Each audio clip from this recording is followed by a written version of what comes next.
Hello दोस्तों, स्वागत है आप सभी का आपके अपने YouTube channel T5G trick class में।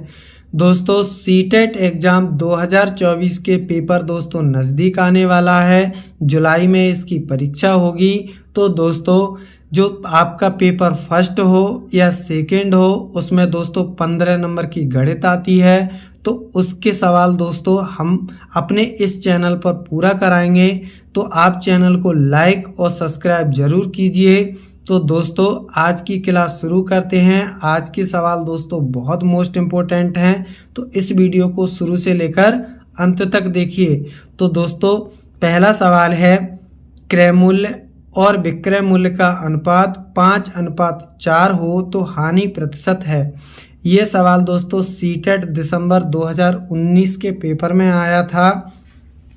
तो देखिए दोस्तों लाभ हानि का ये सवाल है।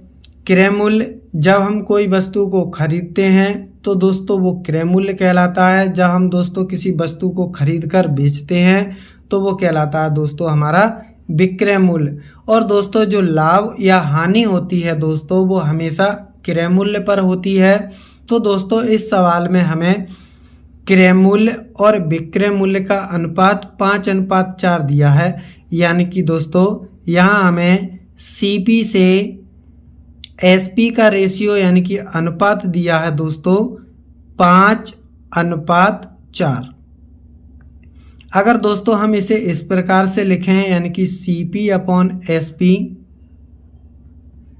बराबर 5/4, इसे इस प्रकार से भी लिख सकते हैं दोस्तों। अब देखिए दोस्तों कोई वस्तु हमने 5 रुपए में खरीदी है, 4 रुपए में बेची है, तो दोस्तों हमें हानि कितने की हुई? 1 रुपए की हानि हुई। तो दोस्तों यानी कि लॉस कितना हुआ दोस्तों? हमें 1 रुपए का लॉस हुआ। अब दोस्तों हमें इसे प्रतिशत में बदलना है। तो दोस्तों प्रतिशत में बदलने के लिए होता है लॉस गुणा 100% और बटे दोस्तों सीपी, यानी कि लाभ हानि दोस्तों हमेशा सीपी पर होता है। तो दोस्तों लाभ यानी कि लॉस हुआ है वो कितने का हुआ है दोस्तों? 1 रुपए का। 100% क्योंकि दोस्तों हमें प्रतिशत में इसे बदलना है। और दोस्तों सीपी हमें दिया है 5।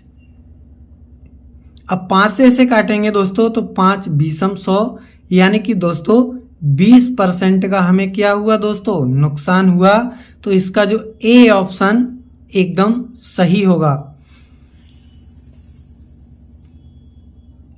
अगला सवाल है दोस्तों, यदि एक वृत्त की परिधि को 50% कम कर दिया जाए तो इसके क्षेत्रफल में कमी हो जाएगी।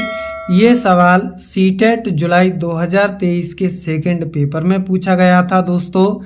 तो दोस्तों इस सवाल में आप सक्सेसिव मेथड भी लगा सकते हैं। तो देखिए दोस्तों 50% कम कर दिया गया तो यानी कि दोस्तों -50 और दोस्तों -50। अब माइनस माइनस प्लस दोस्तों यानी कि दोस्तों 50 गुणा 50 बटे दोस्तों 100। 2 जीरो से 2 जीरो कट जाएगा दोस्तों।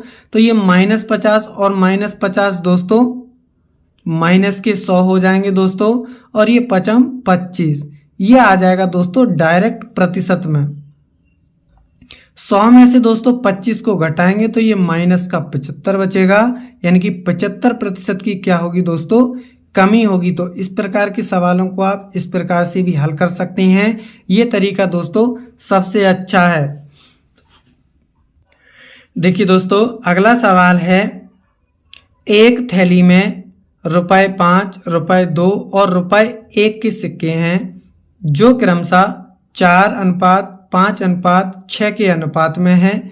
यदि थैली में कुल रुपए 216 हैं तो थैली में 5 रुपए के सिक्कों की संख्या कितनी है? तो देखिए दोस्तों हमें 5 रुपए, 2 रुपए और 1 रुपए सिक्कों का जो अनुपात दिया है दोस्तों वो कितना दिया है? 4:5:6 दिया है। और दोस्तों थैली में जो कुल रुपए हैं वे कितने हैं दोस्तों? 216 हैं। ये दोस्तों सिक्कों का अनुपात है। यदि दोस्तों अब हम इसे रुपए में कन्वर्ट करेंगे तो यदि 5 रुपए के 4 सिक्के हैं तो 5 रुपए के कितने रुपए हैं दोस्तों? यानी कि 20 रुपए हैं। जब दोस्तों यानी कि 5 रुपए के 4 सिक्के हैं तो दोस्तों इनकी गुणा करेंगे तो कितने हो जाएंगे 20 रुपए।